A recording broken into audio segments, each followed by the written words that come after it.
Guys, kakauwi ko lang. So, ang daming hugasan. Guys, ang daming hugasan. Kasi kagabi pagod na ako. Tayo maghuhugas. Tingnan nyo, may nakasampay pa dun. Dun ko nilagayan kasi para matuyo agad. Kasi nagsasampay ako dun lang sa toilet. Kasi may sampayan kami dun. Madali lang sana siya pag may kami heater. Kaso, syempre, pa naman ngayon, hindi pa gaanong malamig. So, ito na. Maghuhugas na tayo ngayon, guys. Pagod ako. Sobrang busy ngayon sa work. So, kailangan kasi natin todo kayod muna. Marami tayong bills. So, kailangan todo kayod muna. Wala nang time. Sobrang pagod na.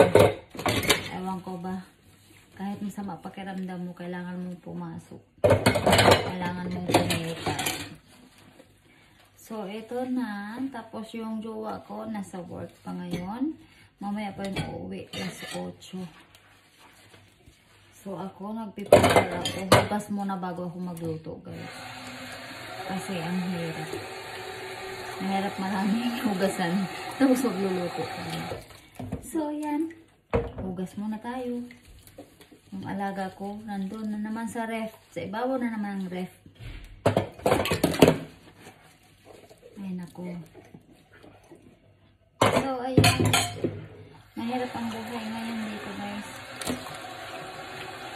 Hindi naman sa lahat kasi mostly ako talaga, ewan ko ba, talagang sadyang mahirap lang talaga ako.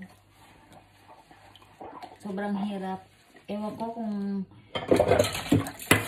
kasi yung ewan, minsan kasi may nararamdaman tayo yung iba may huntik tayo, alam mo yun. Tapos iba talaga pag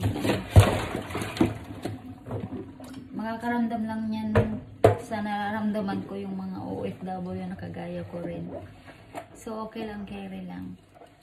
Kasi ika nga, maiksi lang naman ang buhay natin. So, enjoy na lang tayo. Sunod na lang tayo sa agos ng buhay. Ang hirap. Ang dami kong gagawin, guys. Magtutukoy pa ako ng mga sinampay. Kasi yan, tuyo na yan. Ayan. Ayan o. Tuyo na yan. So, kukunin ko yan at meron pa yan sa loob ng toilet. Marami. Maglilinis pa ako.